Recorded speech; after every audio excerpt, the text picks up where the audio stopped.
Chairman, thank you very much. I appreciate the testimony of all four witnesses today. I recently held a round of town hall meetings with job creators, small and medium-sized businesses, asking them their input on how we jumpstart this economy. And I had dutifully set aside my debt crisis PowerPoint to focus on job creation, going through a list of ideas that come from Washington, D.C. They said, put away that PowerPoint, go back to the debt crisis one. Because in their view, until we tackle the debt and deficits, they were not going to make the decisions to create jobs, at least in our 11 counties of Texas. So I want to ask Dr. Taylor and Dr. Hassett. We oftentimes, Dr. Taylor, separate question. You talked about a game changer to restore credibility in our financial order. But we're oftentimes told up here, we hear today that we can't do that, that introducing a fiscal consolidation program would mimic that of the Great Depression, where spending reductions, they claim, created the recession of 1937 and 38, and they use that analogy to apply to today. What is your assessment of that analogy? And is it important for us to engage in a serious fiscal consolidation program now in order to spur the economy? I think it's essential to engage in a consolidation program now, and it will spur the economy. Again, since this recovery began, and it's quite frankly hardly a recovery, growth has been only 2.8%. So the low growth now is it's consistent with this pattern for the last 2 years since the recovery began. And then you can, as I said before, if you compare that with the last time we had a big recession, the growth is less than half as much. It was 7% at that point. And when I look at it, I think that negative difference, that low growth we have now, is because of all this fiscal activism. You look carefully at the data, that increased spending we've had, and it's huge, over the last 2-3 years, has not really stimulated it's the weakest recovery we've had by comparison. So there's no evidence that it has. So I think that if you start undoing that, and after all, what's so draconian about bringing spending back to where it was in 2007? Why should that be so hard? And as a share of GDP.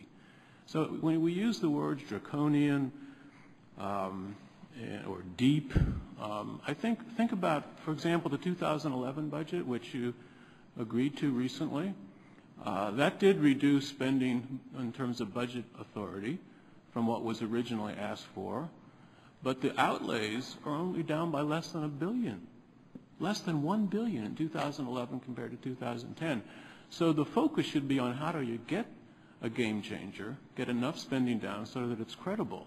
The problem isn't trying to find ways to spend more. The problem is trying to find ways to spend less. So the more that you can go in that direction, the more you will demonstrate to the country that we can get our house in order, and that will definitely be beneficial to people who are worried about the debt, who are worried about inflation, who are worried about higher interest rates down the road. So I think I would emphasize so much just taking the efforts now to get started, because if you don't, if it just promises for the future, promises for the next 10 years, it will not be viewed as credible and it won't work.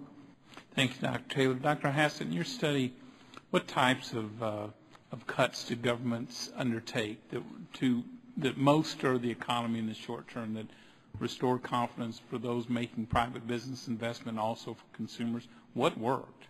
The two biggest components of the successful consolidations were entitlement reductions and reductions in the government payroll. I think that both of those show a kind of credible commitment to getting the fiscal house in order. You both know, Mr. Vice Chairman and Mr. Chairman, how difficult such moves would be politically. It would require broad bipartisan consensus.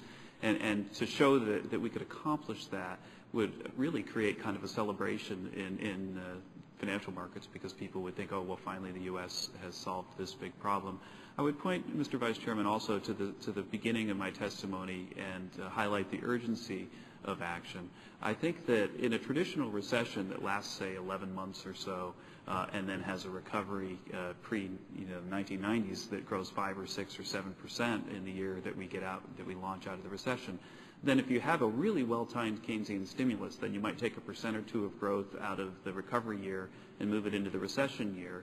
And if you're growing 5, 6, 7%, then that kind of a trade could be something that everyone on this committee would want to consider. The difference this time is that we know from the work of Carmen Reinhardt and Ken Rogoff and also Vincent Reinhardt that the recovery from a financial crisis is a long slog. It lasts maybe a decade.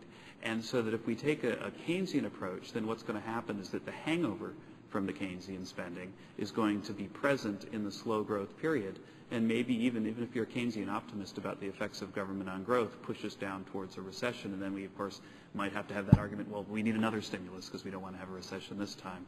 I would urge members to consider sort of leaving the Keynesian roller coaster and thinking about policies that can put us on a sustainable growth path without a hangover.